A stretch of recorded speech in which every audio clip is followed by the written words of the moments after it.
Welcome to the Battlefield of the Boardroom Leadership Minute. This is a chance to talk about all the things that make us more effective as an organization, and today I want to talk to you about the decision-making cycle and why sometimes your boss can appear crazy. I mean, have you ever thought, what are they thinking up there? Why are we making these changes? How come this doesn't align with what I was doing last? If you think the boss is crazy, it might actually have something to do with what we call the OODA loop, developed by a colonel in the Air Force, John Boyd. If you don't know what that is, get into the Command Ready program, skip ahead to step number 9, and learn about the OODA loop and the decision-making process. But we'll accelerate it right here and just show you the quick 4 steps. First, you observe. Then you're making orientations, decisions, and action. And every time you're faced with a problem, you're working your way through this cycle.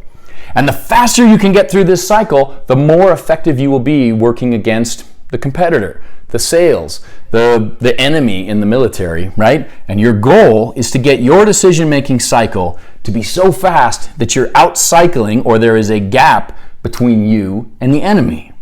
But the problem is, in corporate organizations, it's not one person against one person as fighter jets, and you're not trying to fight for dominion of the skies. You want your staff to be able to keep up with you. But if you're getting observations, orientations, and decisions faster than your team, you will appear crazy to anyone cycling out here on the periphery. The problem is you got to close this gap. And how do you do it? Well, it's a very simple solution for today. It's adding communication. At a minimum, between your decision and your action, you've got to explain what you saw, what that meant to you, and what decisions it led you to. If you can do this, it'll do 2 things. First, it's going to slow you down because now you have to take time to articulate your thoughts. And second, it's going to speed your team up because now they better understand where you're coming from and why, which is huge.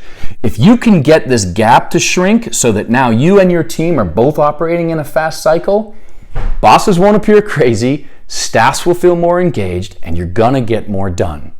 Understanding the OODA loop and how adding communication is key to making that happen. That's your Battlefield of the Boardroom Minute.